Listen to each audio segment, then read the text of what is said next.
Deb's afraid to have me driving with insurance people. We're going to go ahead and get started. Very packed. So if you have a seat next to you, maybe raise a hand because I think there's a few people that are looking for seats. Are you guys looking for seats back there? No? Okay, never mind. We'll chat. Okay, we're good. Okay, I want to say welcome and thank you for coming tonight. It's warm. I am sorry, but this is awesome. There are so many people in this room. 2 Thursdays in a row, you guys are here, and it's fantastic. We have this on Facebook Live so that you can go back and watch it, and then also for the Facebook audience, they can watch this. This is a really important election, as you know. It's on November 5th.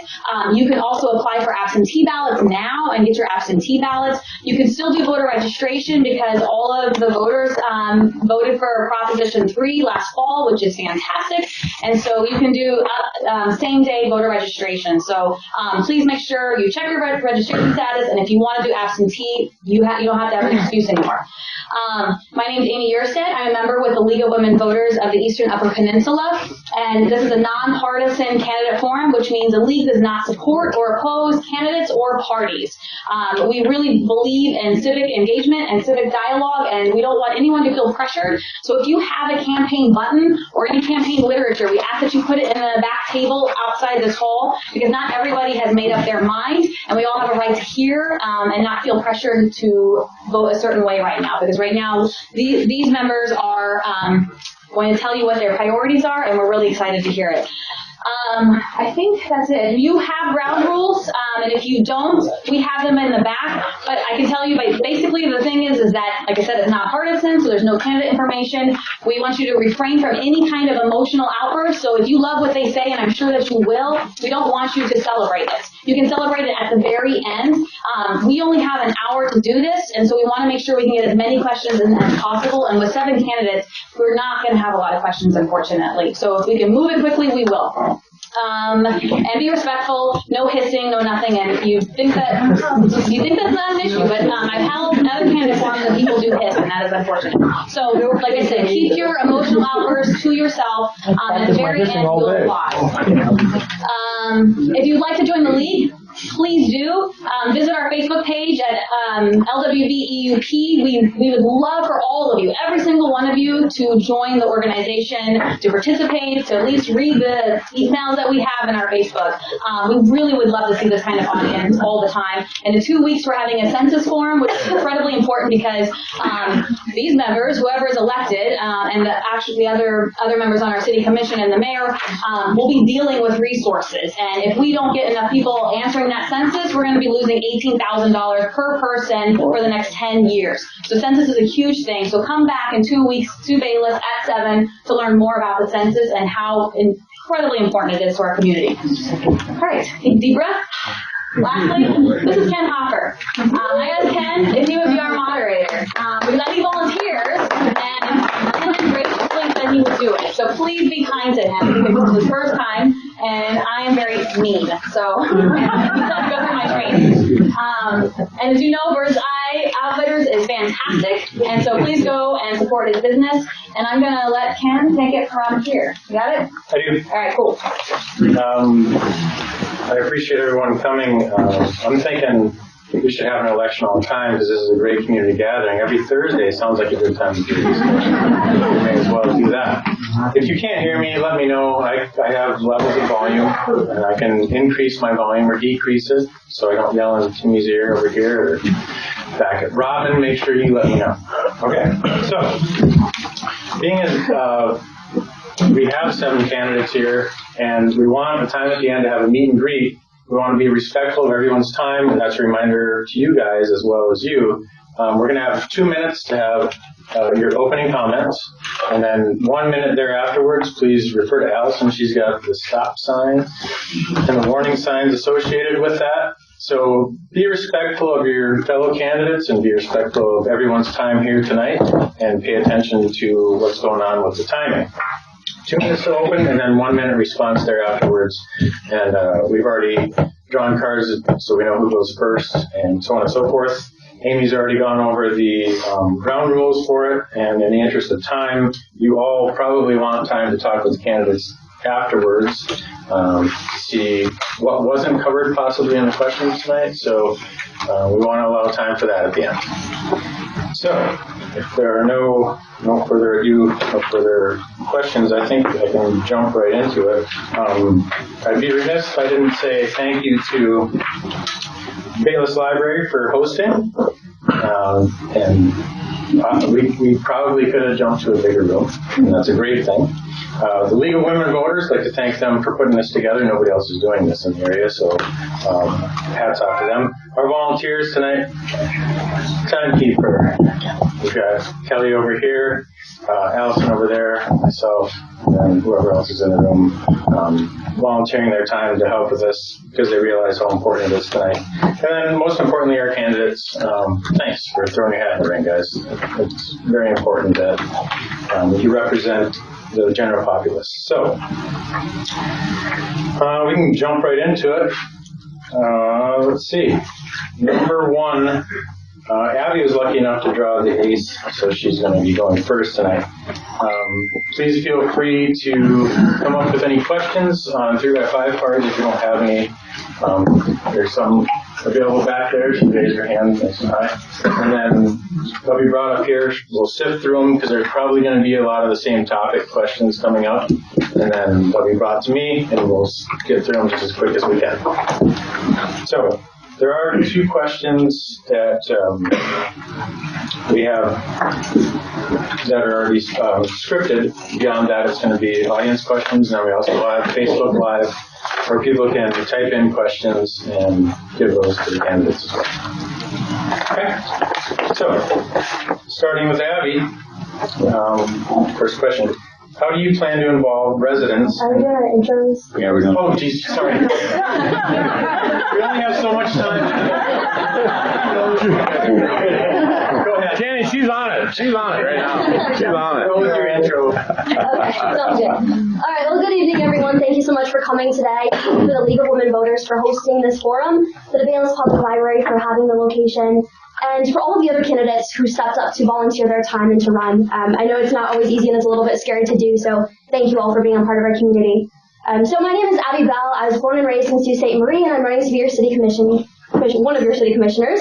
I'm the daughter of a fourth-generation local dairy farmer. So I grew up milking cows, driving tractors. I basically started working with my dad when I was 4 years old and just kept right on doing it my entire life. And that made me have a very strong love for my family's heritage and the heritage that my family has here in Sault Ste. Marie. When you grow up as the oldest child on a dairy farm, you learn how to work very, very hard at a young age. And that strong work ethic that I was able to have sparked an interest in how family businesses work and the rules and regulations that affect each family business owner, which in turn sparked an interest in politics into my life. And throughout my high school and college years, I spent my free time trying to volunteer as much as possible, and then began working as an intern for state representative political campaigns. After college graduation, I began investing my time into helping make Sault Ste. Marie the best place it can be.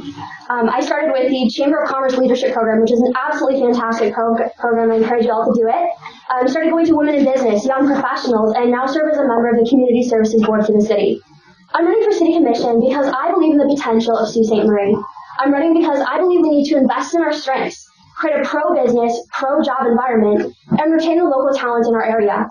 My passion lies in elevating people over politics. I believe we need a future-focused mentality for our city so we can retain our way of life for our generation and the future generations to come. Thank you. Thank you to the League of Women Voters and Bayless Library also for this great event. This is awesome to see all these people. I'll be honest, I never saw myself running for a city commission spot. But when you want to see change, improvements in your city, you need to step up and get involved. And especially in a smaller town like ours, I think there's even more of a responsibility to step up if you can to help. Our city needs some new perspective and help facilitate that change, and that's what I can bring. I'm a hardworking young professional that will question the system and the processes of it's always the way it's been in an effort to make things better. I went to Michigan State University, earned my degree in advertising and public relations. After that, I worked in various advertising agencies in Detroit and Indianapolis, where I worked closely with clients to manage different projects. I'd be taking the visions, goals of clients, developing a plan of how to get it done, while managing the budget and timelines throughout the whole process to ensure it was a success. Whether it was a small print ad or $1 million TV commercial, that was my role. After that, I started helped start a company, online retail, and have been building and growing that for the past 8 years. Starting a company is no easy task. It takes hard work, dedication, and problem solving. I know if I'd get the honor to represent the people of Sault Ste. Marie and be a member of the City Commission, I'd work hard to set up the city for the development and growth we all want. I'll work to make the city a place to be proud of and the people want to be a part of. Thank you. Hi, I'm Christine Cadro. I need to do something or I will feel a little uncomfortable, but it also represents how I feel. I'm going to close my eyes and certainly you may join me.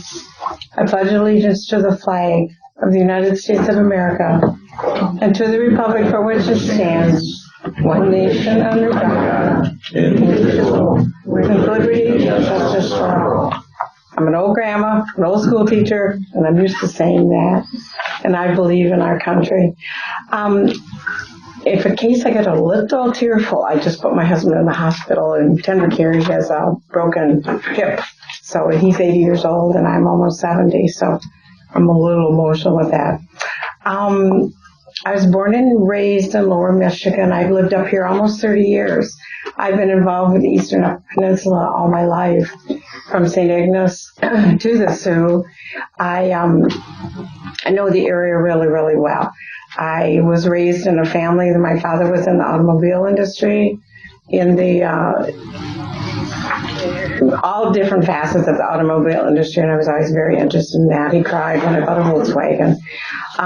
When I was in college, I went to University of Michigan. I went to Western. I have a background in medicine, education, and substance abuse. I'm I have a big heart for the homeless in Sault Ste. Marie, which there's a lot of. And I also wanted to say, too, that I love the city, and I just hope that I can bring the pledge back. Thank you. My name's Kane Vandermolen. I've been in the Sioux for a number of years now, been on my whole life. I came here when I was 10, and when I was about 16 or so, I wanted to change things that I thought should be changed. So I went to the city manager's office and said I wanted to do these things. And of course, limited options for someone who's under the age of 18. So he encouraged me to join one of the boards of the city that serves underneath the commission once I turned 18, which I did. I signed up for the board and registered to vote in the same day. And I've been involved with that for almost 8 years now, working with the city government to try and make things better. Specifically, its Community Services Board works a lot with Parks and Rec and things of that nature. And through that, I've gained a lot of experience with how the government works within our city and how things tend to operate and how they should operate. And the experience that I've gained from that, I will use to continue things forward with the city as best as I can. Thank you.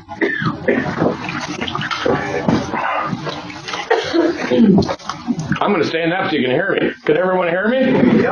My name is Shane Miller. I'm a lifelong resident of Sault Ste. Marie. I want to thank the League of Women Voters for putting this on tonight. I want to thank everyone in this room who has come here tonight. This is a very important election. Thank you to everyone who's watching on YouTube or Amy, whatever you said, we're YouTube or everyone, whatever. Yes. Somebody asked me if I've lived here my whole life, and I said not yet. I plan on it though. I was appointed in December of 2017 to the City Commission. It's been my great honor to represent you and support you. And I guess we got the small room tonight, I guess. Last Thursday we had the whole library. We get the small room tonight. I hope you get to know all the candidates here tonight. I want to thank everyone who's at this table. This is not easy to come up here and talk and answer questions. And you know what? I support you all. I support you all for running. And thank you. Thank you very much. I too am going to stand so you can see me and I can see you, and I don't talk that loud. So, good evening. I'm Jody Vasquez-Rath, and I'd like to thank everybody for coming. Thank you to League of Women Voters and Bayless Public Library for holding the event. A little bit about myself. I was born and raised here. I'm the daughter of Margaret Tavern Vasquez and Anthony Vasquez. You might know him too. I have one sister, Carrie Horton, and 2 children, Piper 14 and Tucker 10. My husband is Scott Rath, and we do have 3 dogs. I can't forget them. I'm a member of the Sioux Tribe of Chippewa Indians and also the First United Presbyterian Church.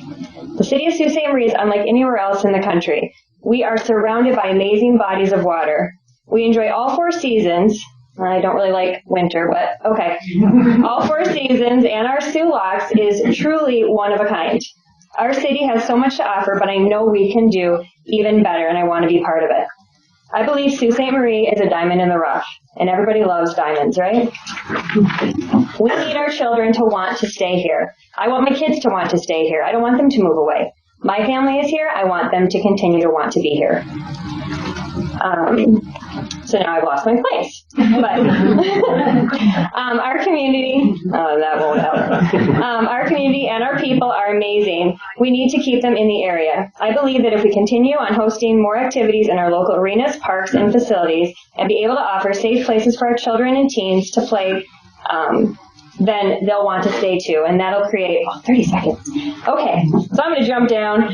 I was raised that if you want to make a difference, get involved. I know the importance of leadership and representation. The city of Sault Ste. Marie needs a strong voice, and I am that voice. My experience and background in marketing, communications, budgeting, and government structure would make me an asset to the commission. I will bring new ideas and energy. I am humbly asking for your vote. Thank you. Well, now I feel like I have to stand, so I guess I'll stand. I'm actually more comfortable sitting, by the way. My name's Greg Collins. I'd like to say that I was born and raised here. I wasn't born in Sault Ste. Marie. I was actually born in Grayling. My father was a state trooper and spent 5 years in Flint. But then from basically kindergarten through high school, I was here. I graduated in 1986. So I do feel like this is my home. Obviously, I was raised here. I attended University of South Florida, got my undergraduate degree in economics and finance, came back up here in 92, got my master's degree in business administration from Lake Superior State University, went back to Florida, worked down there for a finance company for 5 years, and that's really where I kind of started my financial career. I was fortunate to be able to come back up here and have the opportunity to work, which I think is something that we all want for our children, to be able to come up here and work again. I have a 12-year-old daughter, and that's one of the things that concerns me is if she wants to raise a family here, what is she going to do? So creating jobs that are sustainable for our future to where they can have a high income enough to at least buy a house is important. So I came back in 98, got a job with the Sioux Tribe in accounting, actually was fortunate enough to work with a gentleman. We created the budget department, and I became the budget officer for the tribe for 8 years. And then in 2008, I became a financial advisor. A friend of mine said he used to be a financial advisor, and I was like, that sounds like a great idea. And in 2013, I went independent and was able to start my own company, which is Midwest Wealth Strategies. And I had the opportunity to basically build my business wherever I wanted to, and I chose to build it in Sault Ste. Marie. So we bought a building in Sault Ste. Marie, and my office is located down here. At that point, I started to look more into the community because I had more time. I wasn't working for somebody else.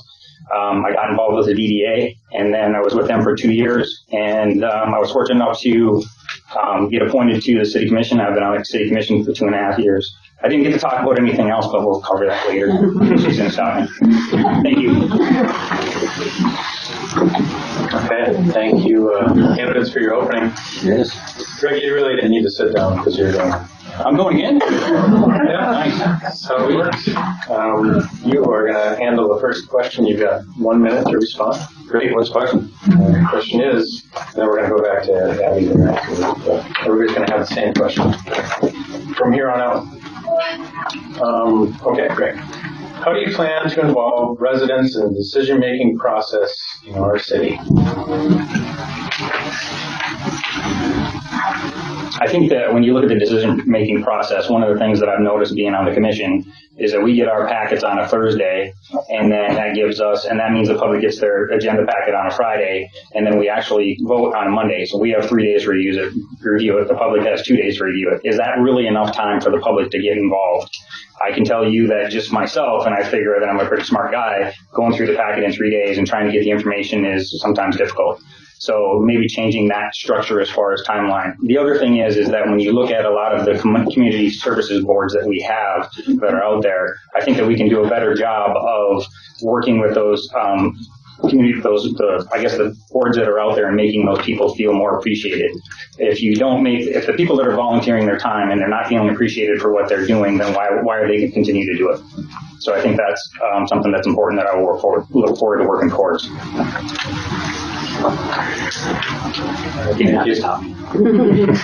Okay, now, Abby, same question. How do you plan to involve residents in the decision-making process in our city? Well, first of all, I'm very thankful that we live in the free country that we do live in. I don't take that for granted. I don't take that lightly at all. And I do think we each have a duty to know what's going on in our communities and know what's going on in politics and our government. I'm very thankful, though, that something the Commission has adopted in the past few years has been moving Commission meetings to social media and YouTube. I love watching the Commission meetings on YouTube. It's very easy to do. You can do it right from your home or your couch, wherever you feel the most comfortable. And I think that's a great asset to our city, as more community members can watch it from wherever they're at. One thing that I do want to work on, and I've learned this through my time on the Community Services Board, is that when citizens want to bring something to the city, they often don't know where to go or who to talk to. It's a very confusing process. Something I would like to implement is a flow chart showing every city employee what they do and where you need to go if you have an idea or something you would like to promote or talk about to the city. I think it's the Commissioner's job to seek out our residents and what they're thinking and feeling. You got to be active in the community to listen to what you, the people, have to say, because ultimately we're here to represent the people. Right now, our city is very much a pull system of information, in my opinion, where residents have to seek out the information of what's going on. I think that needs to change. We need to make it more of a push system, so it's almost hard not to know what's going on in your own city. Social media is a great tool and a quick example of one way I think we can push information better, and this actually came from talking to the people of our city. He had this great idea, and I said, that's something we should look into. I've been attending the city commission meetings for the past 7 months, and it takes an hour, 2 hours to go and do it or watch it online. I have 2 kids, a dog. It's busy. It's not an easy thing to do for me or for anybody, I assume. So how great after each meeting if a commissioner or a mayor did a quick video, posted on social media, Facebook. There's 5,000 people following the city, and you could see, hear exactly what was talked about, decided from the people who are there making these decisions. Once people know more, feel invested in the city, they're going to speak up and get more involved.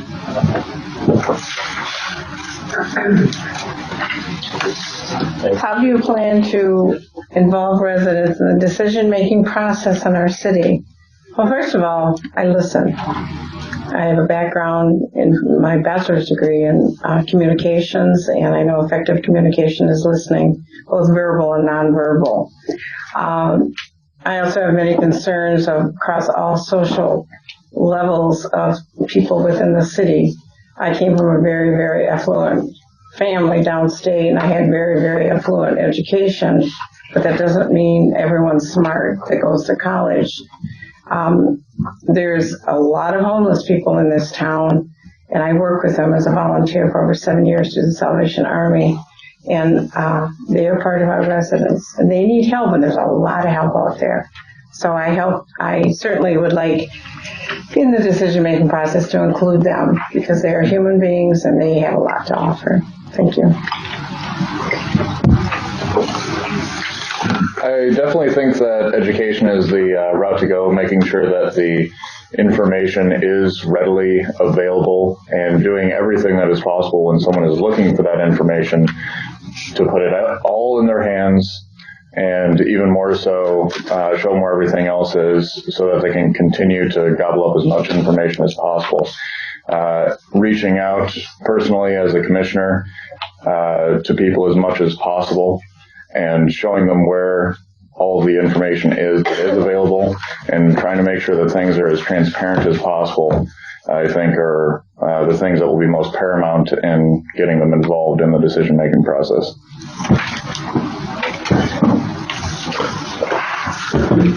You're doing it. You're doing it tonight.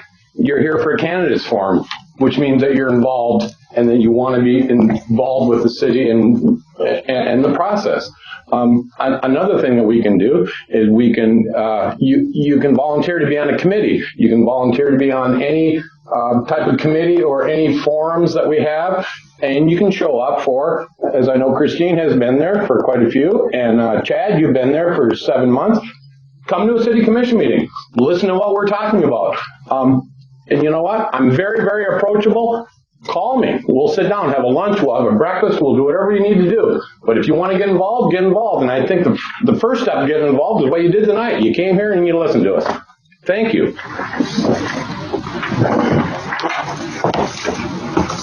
Okay.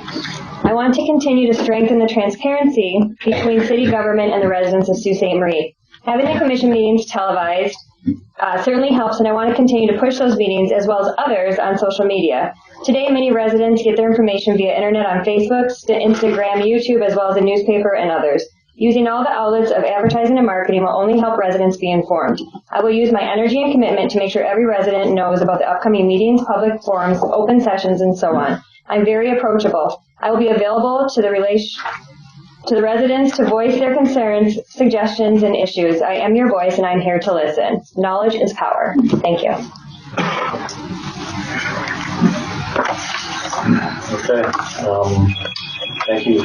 Next question, and we're going to start with Jody this time. The question is, what criteria should be considered when appointing members to the city boards and commissions? Boards such as planning, zoning, community services, etc. Do they need to be city residents? Other aspects. All right. I believe that any city resident can fill in an application to be on a board. That being said, passion is key. They must have passion for what they want to believe in.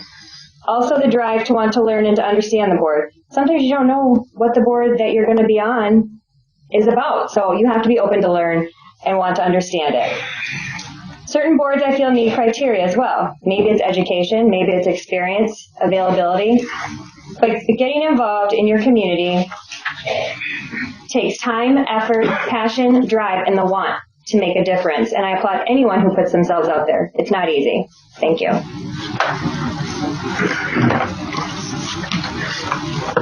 Oh, we're working right down the line, so Greg will be next. Oh, I'm and back to Abby. Okay. I didn't know either. We're going this way or that way. I didn't know that. I'll keep it. Thanks, Ken.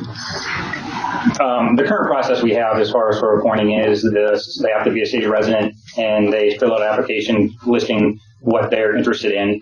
And then basically that goes into a pool, and then when there's a absentee or somebody leaves a committee, then that position gets filled and the commission basically votes on it. I think to me it's more about talking to the people that are leaving the committee that I would be interested in and pursuing that. Like if somebody's been on a committee for years, why are they leaving? Was there something that was done that would have made them stay longer? So maybe implementing an exit interview strategy to determine, because a lot of those people are good and it takes time to learn on the boards, and also making sure that they do get the proper training to do what they need to do on that board, because it's very specific to certain things. You look at like community services or zoning, those are two separate issues, and training is paramount to that. All right, so the city has 17 different boards, which I searched it today, and that equals out to 3 pages of volunteers, which I think is absolutely amazing. Each one of those volunteers is volunteering their time to be a part of our city and to do their best to make the city the best place it can be. Those boards and commissions are essential to our city government. I'm thankful to be a part of one myself. I would encourage you to go out there and apply for one if you're not already. But I think the ultimate thing is, first of all, they should be a voting resident of the city of Sault Ste. Marie, and they should also have a passion for what they're doing. We don't want a member of the board just to be there to be on a board. We want somebody who actually cares about making the city the best place it can be. I think that volunteers on these boards should try to be as unbiased as possible. I think that leads to better decision making, and at the end of the day, better decisions for the rest of our community. I think any time when you're hiring a person or appointing them to a board or commission, you've got to evaluate their skills, their experience, and determine how they're going to fit into that role. What can they contribute to the team that isn't already there? I think is important. Will it make it stronger, weaker, make no difference at all? But after doing some research, most of the time when a spot's open for the board or commission here, we're lucky to have 1 or 2 candidates stepping up with their application. So it's more just taking anyone willing to donate their time than actually searching through the applications to find people with the right criteria. So I think this goes back to what we were speaking about before. We need to get the people here emotionally connected and invested into our city, so they want to make it better and get involved. The more people we get involved and wanting to help, the quicker we can impact the Sioux. It's going to take all of us, just not a commission. It'll be a great day when we have to go through these applications, and it's going to be challenging trying to determine which person's going to be the role. But that, I think, will be a great day if we can get there.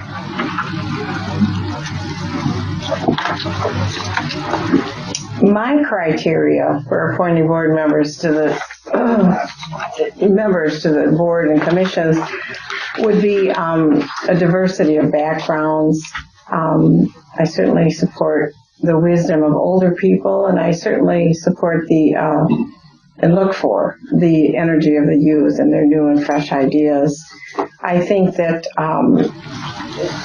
we need to incorporate the history of this particular area. We have a huge history, and it's a very old place. And it's nice to share it with tourists, but it's nice to also honor it with involving things like the language of the native people here, which my family is native, and also involving a little bit more where they could maybe be a liaison between the tribe and the city. And I just look forward to it, learning about it, and certainly learning what's the difference between a board and a commission. Thank you. It can definitely be a challenge at times having people available to look at for a board. I know in years past of the one that I'm on, I'm not sure that we ever had a complete board until relatively recently. So certainly doing as much as possible to have the information there for people to realize it's available so they can apply, so there is a pool even to begin with at times is probably the first step really to take. But beyond that, varied opinions, people that come from different walks of life within the city to represent different portions of it as much as possible to make sure that decisions are thought through from different points of view. I think historically,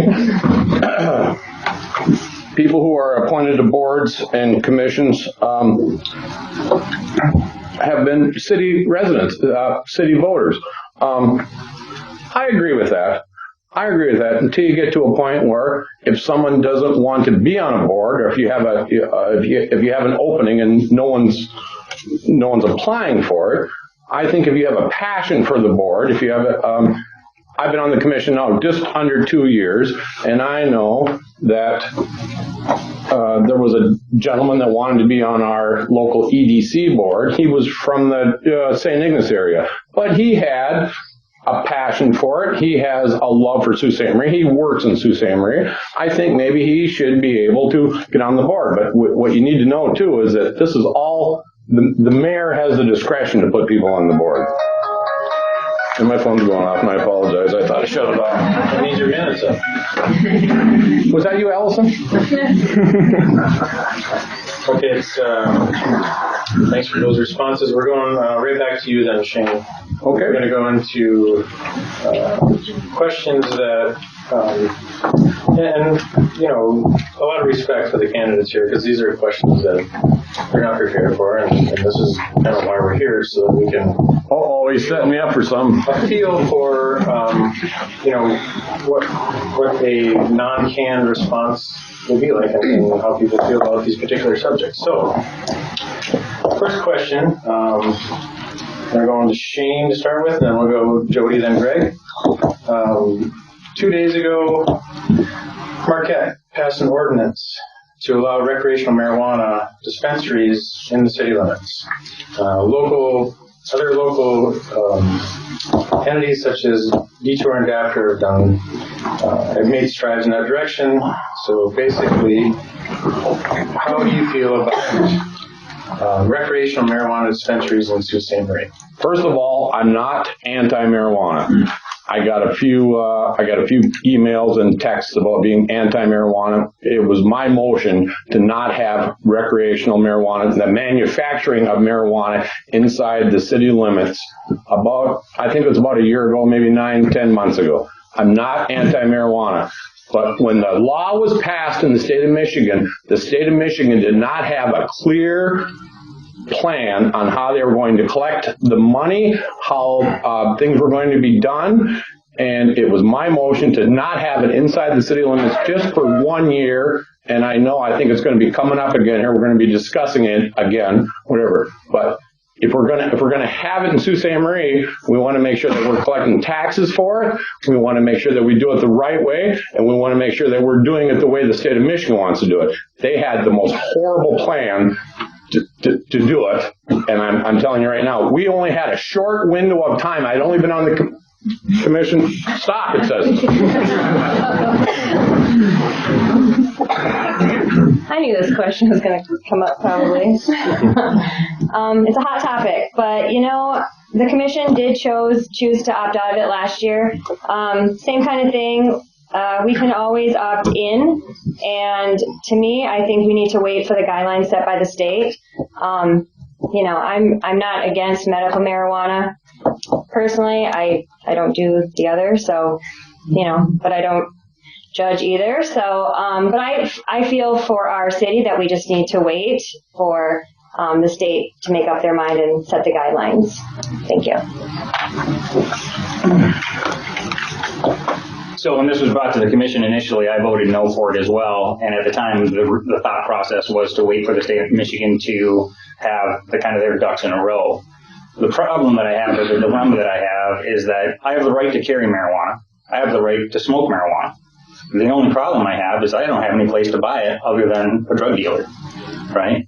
And so the thing is that if we have citizens that are using and they have to go someplace else to get it that's not regulated, is that something that's really safe for them? And I look at it from a standpoint of my child. The other side of it is that there's nothing to say that we can't go down the process of getting our ducks in a row even before we opt in. Like, for instance, if we do dispensaries, or we do retail, or we do growing, where's that going to be zoned at? So basically make sure that when we're in line with the state and we're comfortable with where the state is for their guidelines to opt in, we've got everything ready to go. I just don't think that we're in a situation with the revenue and expenses that we have to where we can pass up the possible revenues coming in from that type of business. I agree very much with what Jody said on following the state's guidelines for this. I think it is such a new topic that there hasn't been any research on this at all. I'm very interested to see what happens at Lake State with their new cannabis programs and how those affect the student and what kind of people are coming here to study at the college. But I do very much think research needs to be done on this topic and the positives and the negatives of it and how it will affect our city both positively and negatively.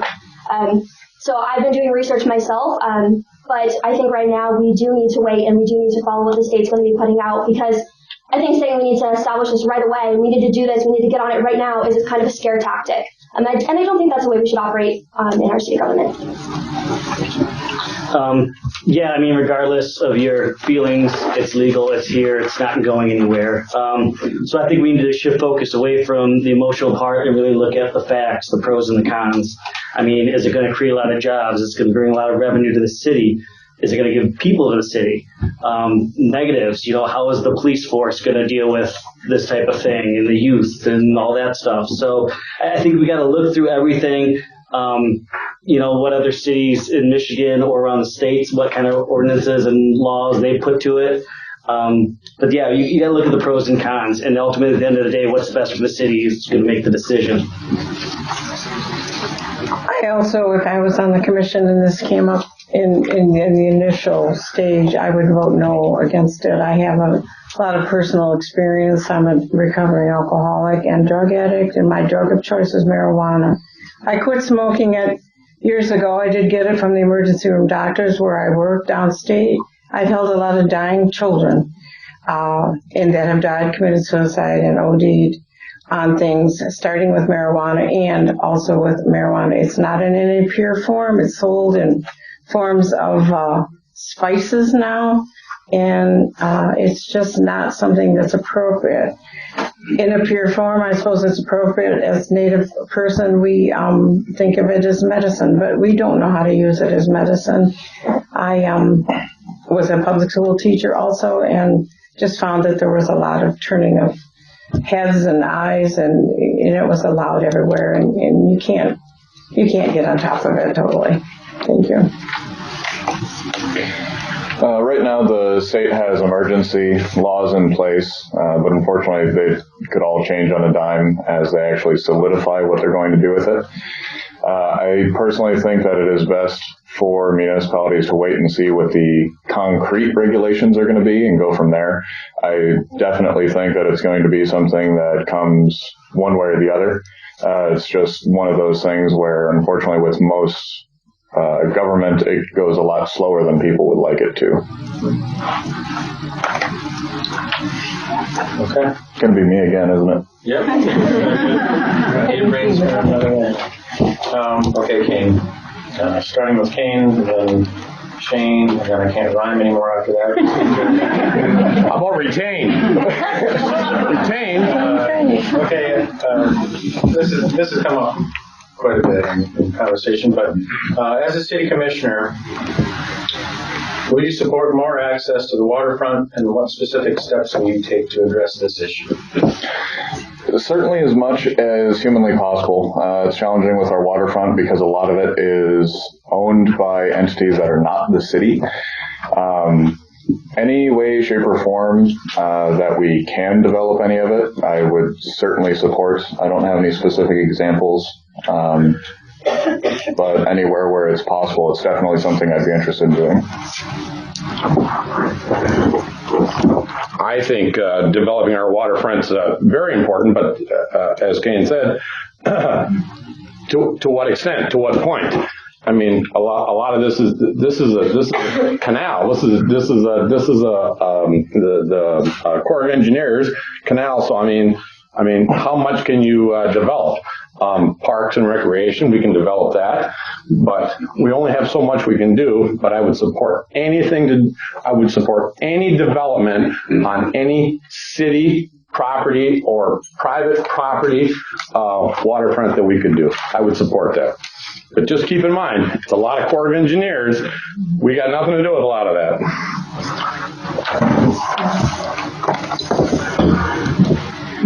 Yes, I would absolutely support any type of water development that comes to the city. I think our water is one of our lifelines. So absolutely. I mean, does it have to be done right? Does it have to, follow procedures, guidelines, all of that stuff, licensing? Yes. But absolutely, I would support anything, and I'm excited that I think we're kind of moving in that direction. So, yeah, that's it.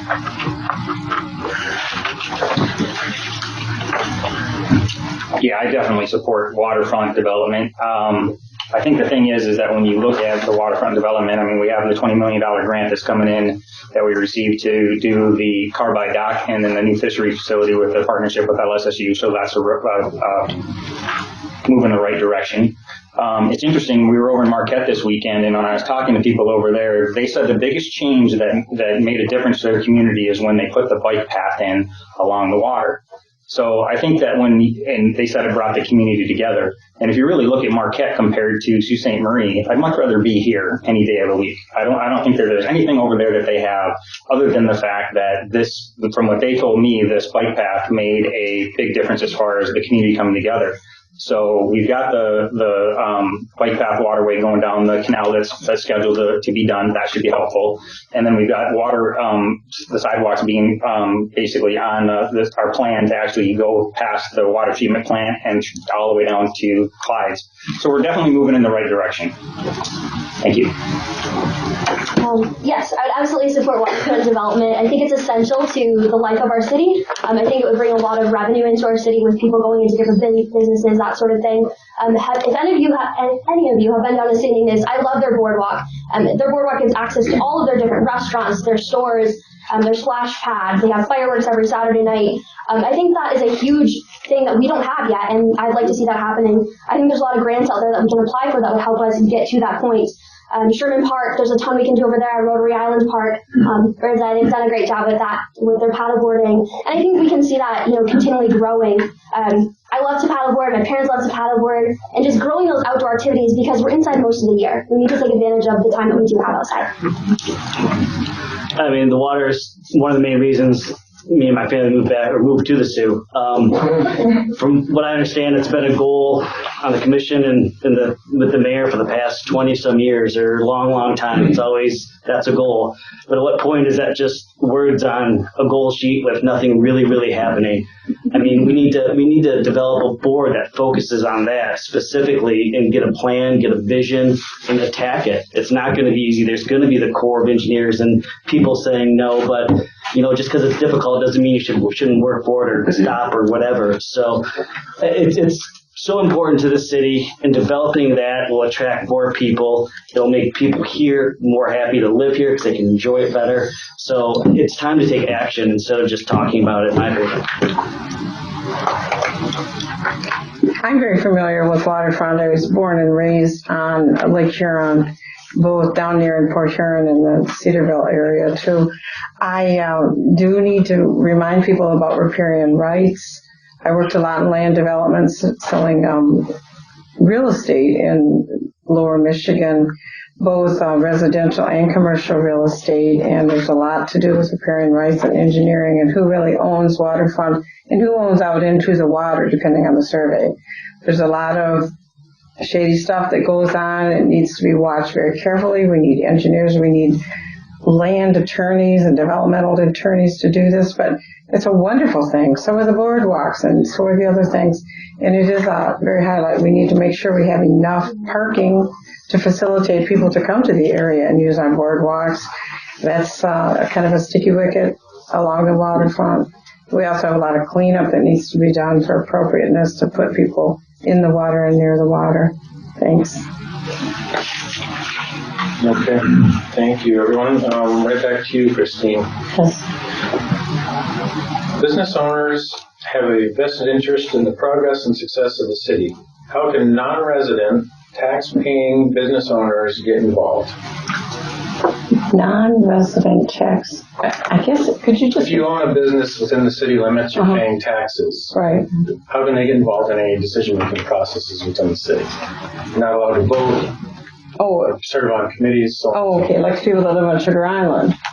They have some businesses in town here, I'm sure. They have a lot of amenities that they use according to the taxes, but then there's everything separate. That's another facet to think about. But people that do have businesses here in town, I'm still a little confused about the question. I guess we just need to use the taxes properly, and we need to use the business development properly. And we do have all sorts of different commissions and entities to go to do this, and working together, not only with the commission, but with all the committees and appropriate laws and regulations. We just need to work that out. I'm still confused about the question. Thank you. I would say that as far as I know, the vast majority, if not all of the boards and then the commission are open to public input. So clearly anything that would affect a business owner I would expect to be open to their opinion if it would affect them. And even discussing things with the commissioners personally. I know just about any commissioner would be very open to having discussions over the phone, or as Shane said, he'll take you out to breakfast. I'm not buying though. My turn? Okay, I'm not confused by the question. This question was posed last Thursday at the Merrill forum. Someone who has a business inside Sault Ste. Marie and pays the taxes and uses our services, they want to vote. And I understand that. It's I'm sorry, it's not our choice where you live. And I understand that you have a business inside Sault Ste. Marie and you want a voice. You can get on a board. You can contact your city commissioners. There's many, many things that you can do. But legally, if you live outside the city, you can't vote inside the city. So you have to go to different options. And I'll tell you right now, anyone who has a business inside Sault Ste. Marie and wants a voice in what goes on in Sault Ste. Marie, contact me. We'll sit down and we'll talk. I'm not buying breakfast, by the way. Yeah, Shane kind of answered that for me, so thanks. But also, you can volunteer if you don't, I mean, anybody can volunteer to do anything, right? So there's lots of things that go on in town. They're constantly looking for volunteers. You don't have to be within the city to live in the city to volunteer. Anybody can volunteer. So that's another way that you can get involved. And while you're volunteering, you can talk to your commissioners. You can talk to your mayor. You can talk to your city elected other officials. You can talk to your boards. Just getting involved doesn't mean that you have to live within the city. Thank you.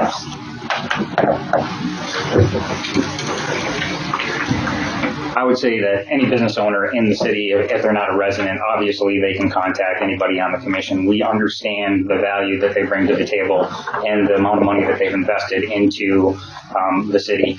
I think when you look at somebody getting involved with the city that is not a resident, just look at somebody like Janice Anderson. Her and Terry have invested in businesses downtown. She's very active in the different boards, and she's actually headed a couple of ones that aren't actually city related, but she's very involved. So it's not a matter of being able to vote. It's a matter of just getting involved and getting to know your commissioners and getting to know the different boards that are out there and getting involved. No matter whether you have a vote or not, you're still a citizen that we're going to respect your opinion because you have a business inside the city. All right, I believe our small businesses and our business owners are the foundation of our community here in Sault Ste. Marie. We've asked a lot of them throughout the years. They constantly donate to our sports teams and our ads or our money donations or our downtown days. They're very involved with our city, and we need them, and we need to show them that we support them and that we are there for them too. I think I really like the day in November where it's like the small business shop local day. I think that's a huge thing we could expand to more months out of the year, doing a lot more shop local days, that sort of thing. And I think that also business owners don't always have the time to go to meetings. They don't always have the time to track down our city officials. And I think that's a little bit something we could also expand into is our city officials actually going into businesses, talking to business owners and saying, what can we do to help your business succeed, and what can we do to create more business growth in the Sioux? Yeah, no, I understand the situation, and they should be heard because what they're doing for our city is great by bringing their business. So yes, go to the meetings, get to know your people, but I also think that burden should be on the commission as well. You know, every couple months, stopping in all the businesses, saying hi, how's it going, what issues do you have, and hearing what they have to say. Because we're here for, even though they don't live here, they're working here, and they want to have some sort of say, or at least know we're listening to them and trying to do something. So yes, they can come, be on boards, be more involved, but I think that effort needs to go both ways for sure. Okay. Thank you. We've got right back to you, Chad. We're doing okay with time. All right. What does each candidate plan to do about crumbling infrastructure, especially sidewalks and proper snow removal? So it's a question based on what are we going to do about potholes in the streets, I imagine, sidewalks that are heaved, based on frost. If somebody wrote the question on wasn't it wrong, let me know, but I think that's the gist of it. Yeah, I think this is the actual start of my desire to get involved more. Streets I live on, my kids can't even ride their bikes down the street without my fear of them falling. It's so bad. Nothing's been done on that street for 20, 30 years from what I understand. Our ditches, the city has to send somebody out every day during the melt and everything to pump water across the street to my ditch so they'll drain. And then they just came out and replaced some of the culverts there, but then now they've put dirt over it, and now we've got huge potholes. So they're fixing it, but not fixing it. And the city needs to take ownership. It needs to work more aggressive to get grants if that's what needs to be done. There's been times in the past when the money and grant was there and they passed it up, and now we're dealing with the problem. The city needs to take ownership for those mistakes and work to solve it. I think we have great public works in our city here. We have so much snow, and our potholes are all filled up in the wintertime. We're plowed out constantly. If I had to go to work early in the morning, and all I have to do is call one of the Moran guys and give them donuts, and they come plow us out. We have a lot of places to put the extra snow. We have tons of salt. It comes almost weekly lately down by the freighters. And in the summertime, I mean, look at all the road construction right now. It's state, it's federal, it's local. It's all being taken care of. I think we need to quit whining and go buy some new cars and show people that salt doesn't ruin everything. We keep the economy going by promoting what our state stands for, and let's just be grateful. I am. Just donuts. You gotta buy donuts. Thanks. One of the challenges that comes with the roads in our town is a lot of how we fund repairs in our city comes from state funding and then 2% funds from the tribe. I think if anything, it's going to be representatives getting on the backs of state level politicians, because they keep claiming there's going to be legislature that's going to benefit the roads. So we need to make sure, as much as we can, that if that does ever take place, that some of that is going to come to the municipalities like ours, because a lot of roads that I travel on in counties, for example, usually aren't nearly as bad as ones that are in the cities. So I think that's going to be where, if any changes are going to be made, that's probably where it'll be. Well, donuts aside, in the last 10 or 11, 12 years, we've spent over $200 million on infrastructure in Sault Ste. Marie. We're actually doing the best that we can. We have to fight the state of Michigan every year to get road funding. Under Governor Whitmer's program for 45-cent tax increase on gas that I don't think passed, or she might not get passed, whatever. Our distribution policy in the Upper Peninsula is horrible.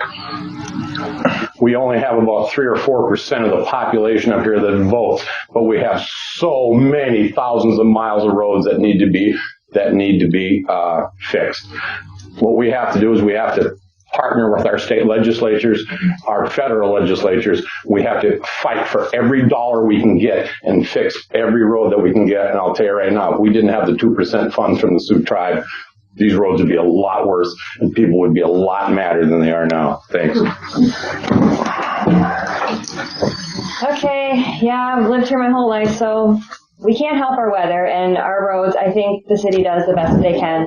But what I also want to do if I get on the commission is create that transparency as far as if there's a plan for, say, Easter Day or Marquette or Minneapolis or Dawson or whatever it might be to get done. I want to share with you when that will happen. I think knowledge is power, and I think breaking that gap of showing you, okay, this is the plan for the next 5 years. These are the roads that are going to get done.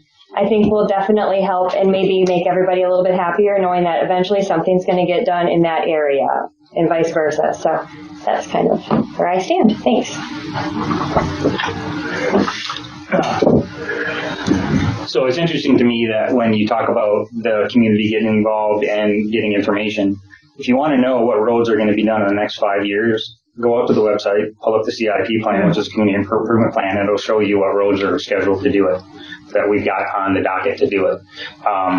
The interesting thing is that we spend, this year we've got like $2.2 million budgeted towards streets, local, and of our total budget of $27 million. The reality is that we aren't going to be able to do as much as we can with the dollars that we have. So the only way that we can do more for roads, because we have to have a balanced budget, we're not like the federal government, we can't have an unbalanced budget, is we have to basically rob Peter to pay Paul. So what are you willing to give up?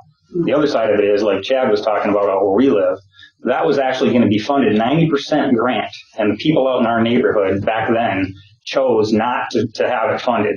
And now you've got certain individuals that are saying we want to have it done because of the because of their the problems that they're having with their drain fields. But then you have other people that are saying, I don't care about the roads. I don't want to have to pay for city sewer.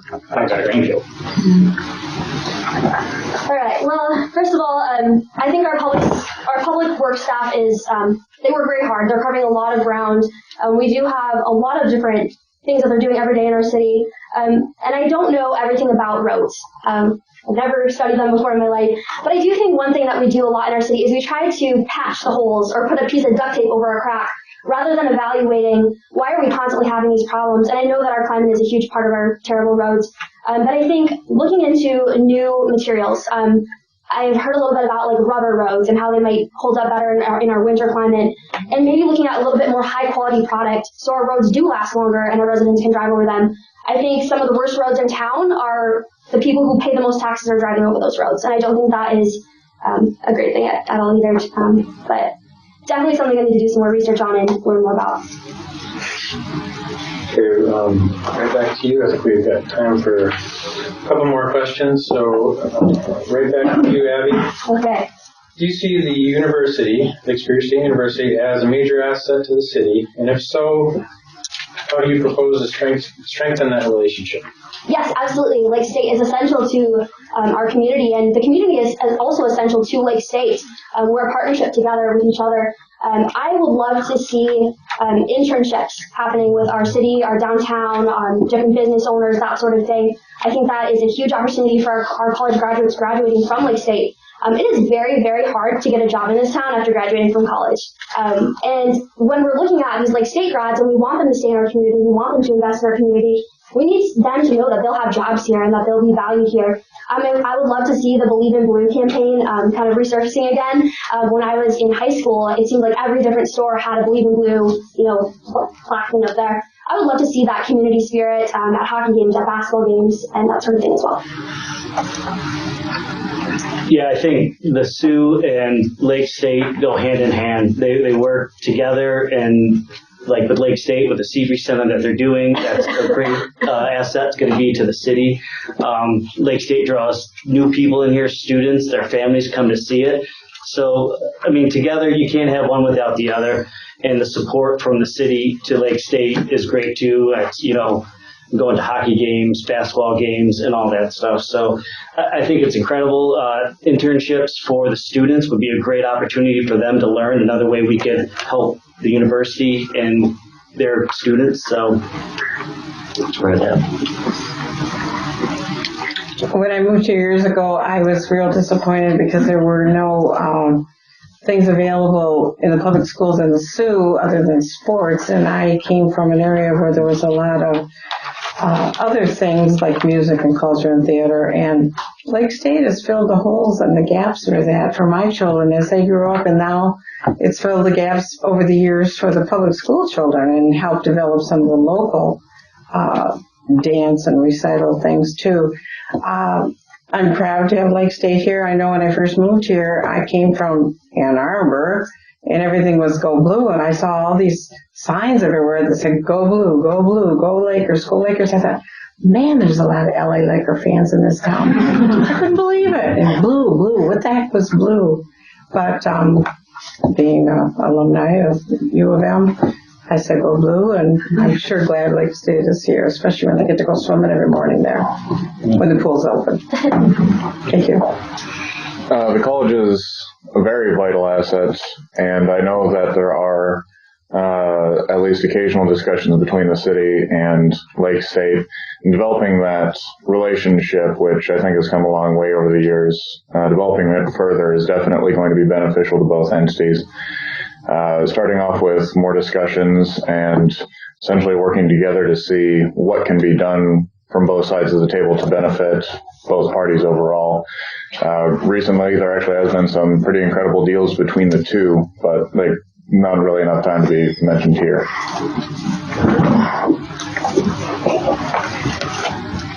The city belongs to Michigan Municipal League, when we go places, when we go downstate, Kalamazoo, Detroit, wherever, they always say, oh, you're from Sault Ste. Marie.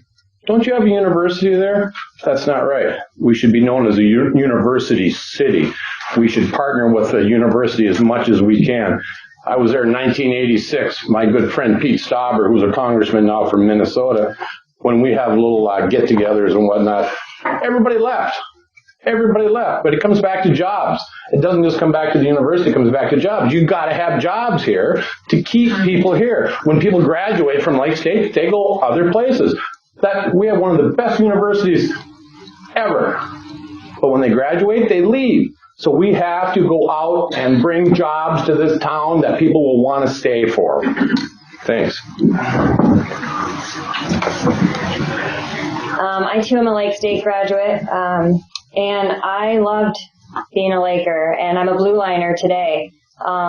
I think that our university is phenomenal, and I think we need to be proud of that, and they need to also be proud that they're here. So it's kind of a give and take both ways. I think the city, I'm not sure how much they do within, because I'm not part of the city government, but I'd like to see it more, maybe quarterly meetings or something. I'm not too sure.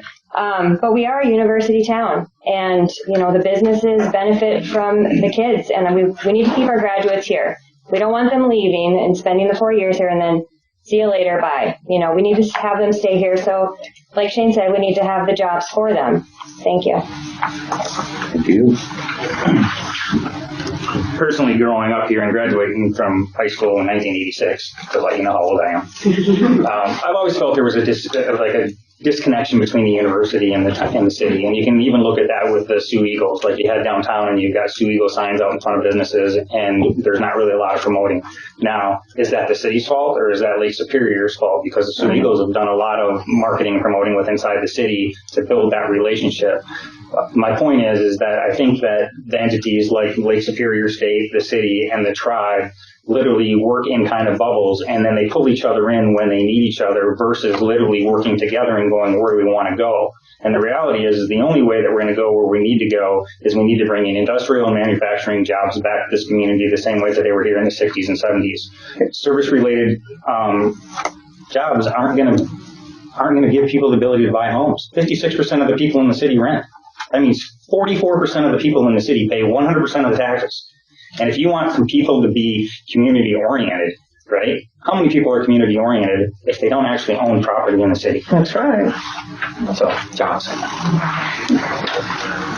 Thanks, everyone. I think we started a little late, so I think we have time for one more question, then we can start the meet and greet afterwards. So, are we going to do a closing type thing too? Then you're going to have a 1 minute for closing. So we'll take one more question. Is that okay? I have no idea what time it is. 8:10. Well, I should be closing.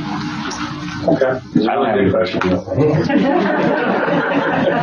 we can closing then.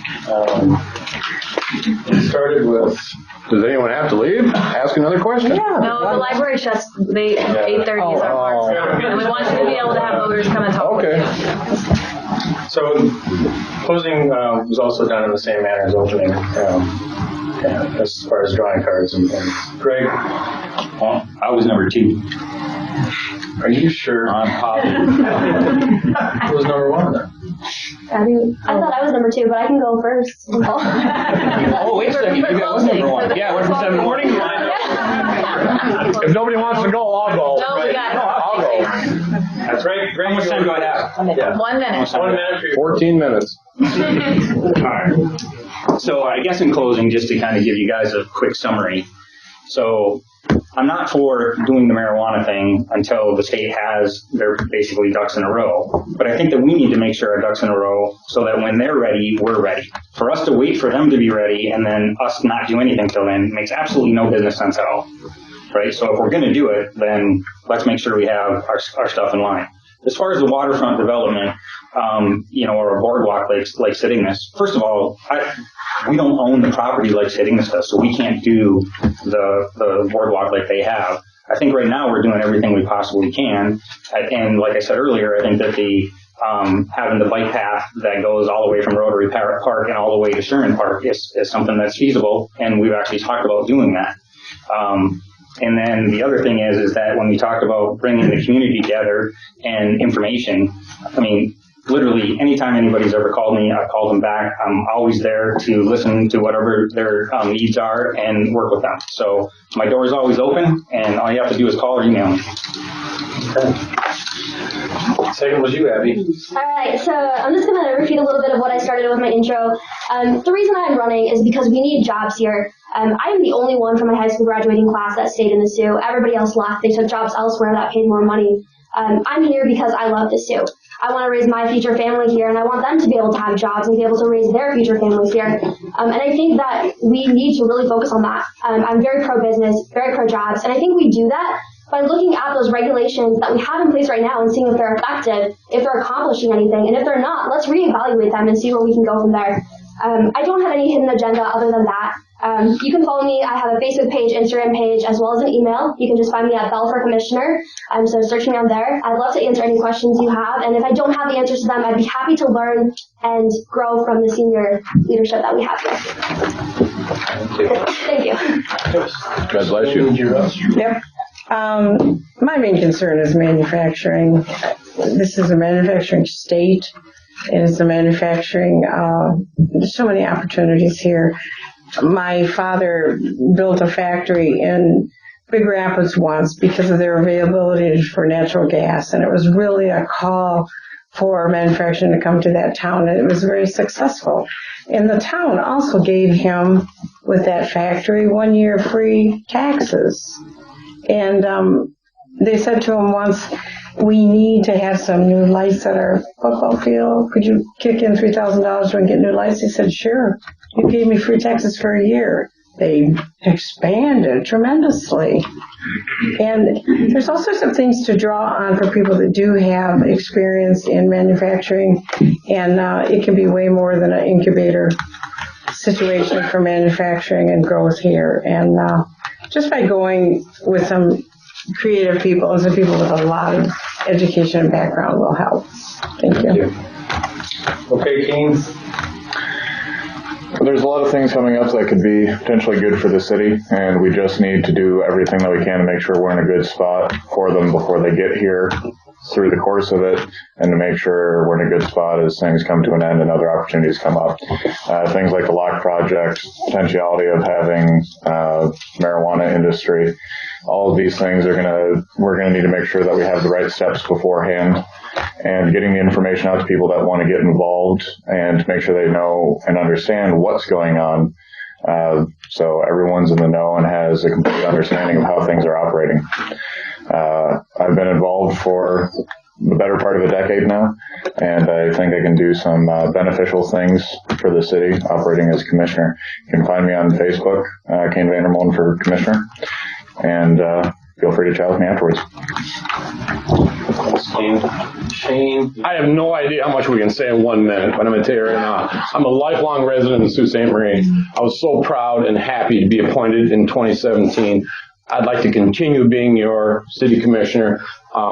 A lot of exciting things are going to happen in the next 5 to 10 years here, and I'd like to be a part of it. We've got our new city manager. I think I see him in the back there, Mr. Chapman. That's our new city manager. Started on Monday. I was very proud to be part of it.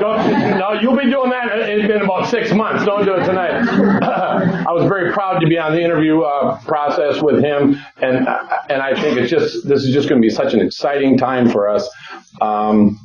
What else would you like me to say? Lake Superior State, I went to college there. I went through all the school systems here. I've been a resident here for 52 years, and I'd like to continue representing you. Thank you so much. Appreciate it. Can we utilize the 5 seconds if we stop before the stop sign went on? Because I do want to talk to people about write-in candidate votes. No. Once it's passed. Okay. So, Joey, you're up next. Say 5 minutes. You want it? Yeah, thanks. Say 5 minutes. Okay, so 5 seconds. I am dedicated, logical, educated, and energetic. I think that Sault Ste. Marie is on the verge of something so amazing. You can just feel the energy when you are out and about and talking with people, and I want to be part of that. I'm one who doesn't give up. I'm a problem solver when it comes to anything. My family and friends, I want to thank you for coming. Seconds already. Goes fast, doesn't it? Let's keep the momentum going. I think Sault Ste. Marie has so much to offer, and if I'm given the chance, I will listen to the community, work hard for you. So please remember to vote on November 5th. Thank you. Okay.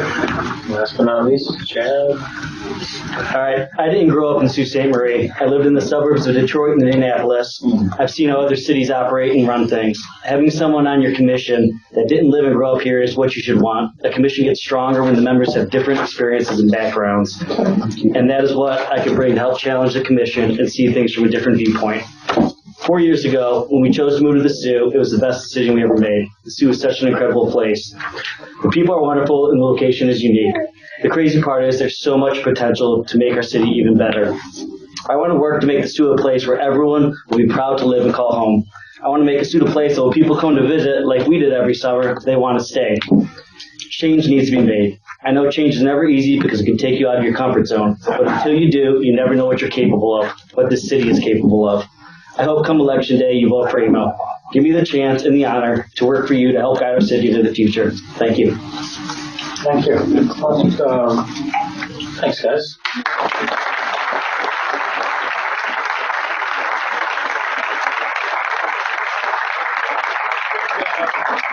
Quick thank you to Bayless Public Library. Thank you to the League of Women Voters, to all our volunteers tonight, and then of course to our candidates. And Amy, you have any? FaceTime did not work so well. Sorry. So we got it recorded. Paul over here is your hero. Thanks, Paul, for recording it. That's the new libraries. That's all I can say. That's the new libraries. So we've got. So you have about 7 to 8 minutes to rush these candidates and talk with them. Or you can go to their Facebook pages and websites and meet them. They have, some of them have lists out there. Think of what you want. Please come back in 2 weeks.